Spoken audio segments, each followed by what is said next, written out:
Yeah, exactly. So talk about really the fallout since the decision has been made. Because yeah, it's not just here's what my dumb brain immediately thinks about what is going on. It's here's what people in the know are saying about what transpired, why it transpired, and what's going forward. Although I think we all know why. Looking at the comments from everyone over the last like 3 months, I think we all know why it happened. Yeah, there was a lot. I will say this. I think there was a lot of pressure from the fan base on ownership to make a change. And I don't know if like that's the reason in particular, right? Like, like that's the only reason. If the fans didn't say anything, they would have kept this going. But anyway, moral of the story, I think that just was an extra like cherry on top almost of, man, like, tickets, we're not putting asses in the seats. The team isn't good. Missed the playoffs in 2 of the last 4 years. Early exits in the playoffs, the 2 years that you did make it. I think it's time for a different direction, which I know we both agree with. Yeah, exactly. And you're right. It wasn't just because fans have had enough, but it played a part.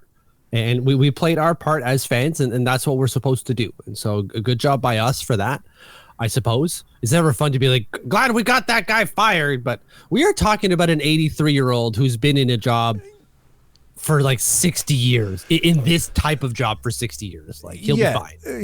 Exactly. One, he'll be fine. And two, it's not personal with Lou Lamoriello. Like, we don't want, like, obviously it's nothing against the person, but in these, in these type of roles, if you're not getting the results, eventually it's time. Yeah, and this was time. Although, listening to Elliot Friedman there, it seems that this has been brouhahaing, if you will, for a while. Like, he brought up on the 32 Thoughts podcast that he had heard something back in December that it was possible that they were looking at it's the most shaky kind of language you can think of, but he was never able to confirm if they were actually trying to do it. But there are rumors out there in his circles that the Islanders are looking to make a change back in December. Yeah, so let's pull this up. This is an article from NYI Hockey Now, but it's referencing the Friedman's 31 Thoughts, or 32 Thoughts now, I guess, podcast. Right. Sorry.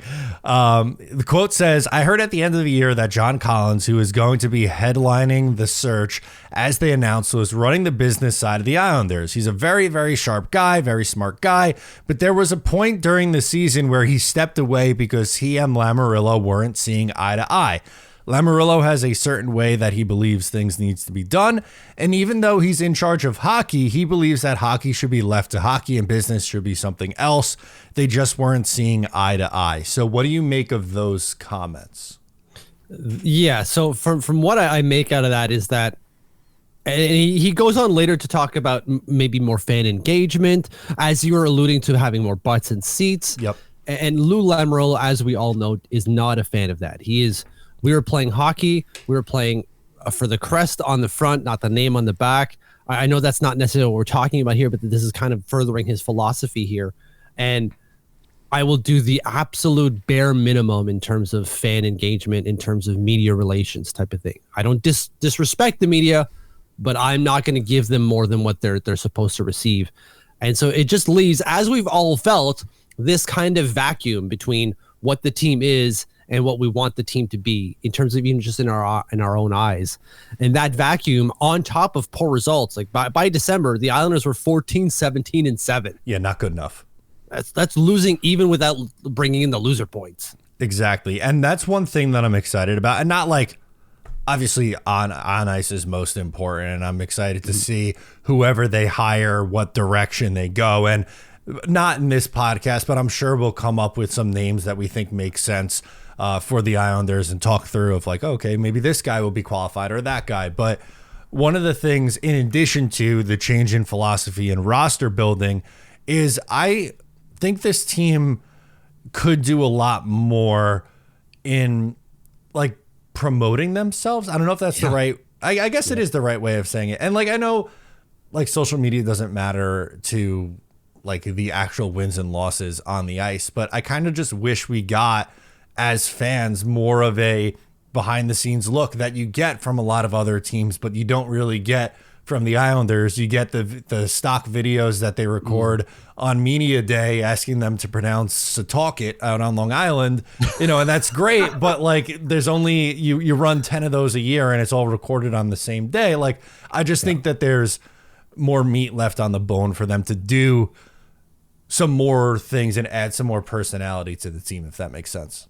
Oh, absolutely. And if we're talking about butts and seats, so you create that engagement by creating a more engaging product, whether that's social media or not. Like, even just in the arena, they don't do replays, right? They still don't do replays on the Jumbotron, if I remember correctly. Or show out of town scores. Right.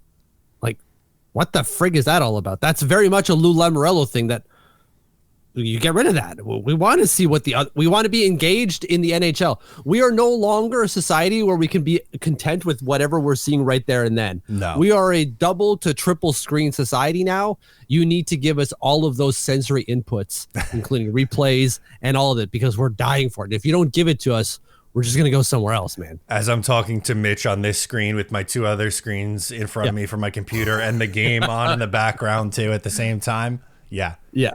I don't have the game on. That's one of the things. I'm good at that because I know I'll be there, but I do have like hockey references open right now. And of course they always run replays of, well, we're seeing Caps halves right now. So, you're right.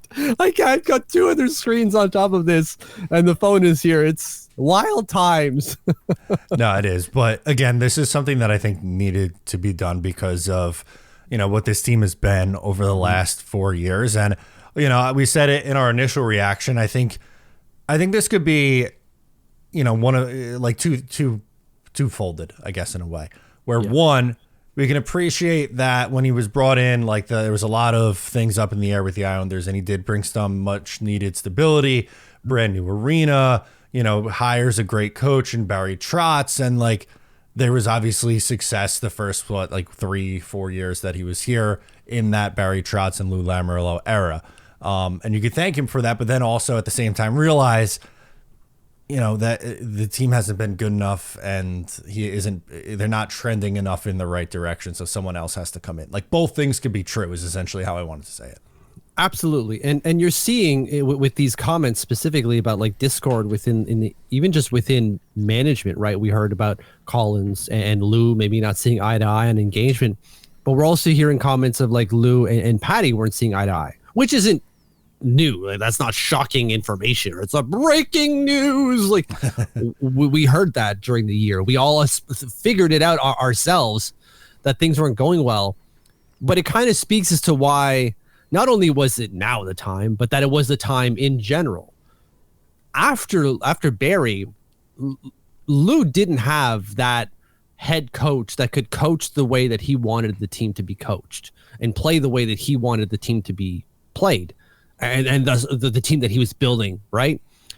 Which also speaks to, like we heard from even Scott Mayfield saying that there was no identity in the team, or they struggled to have an identity.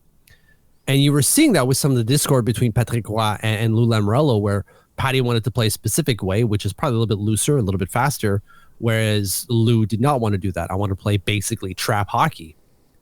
But that kind of speaks to Lou just not having it anymore post Barry Trotz. He tried Lane Lambert, who tried to do the same thing. And that didn't work. It didn't work. And of course, when he went to the other way, he still didn't have a team to play that way because you had two guys caught in two minds.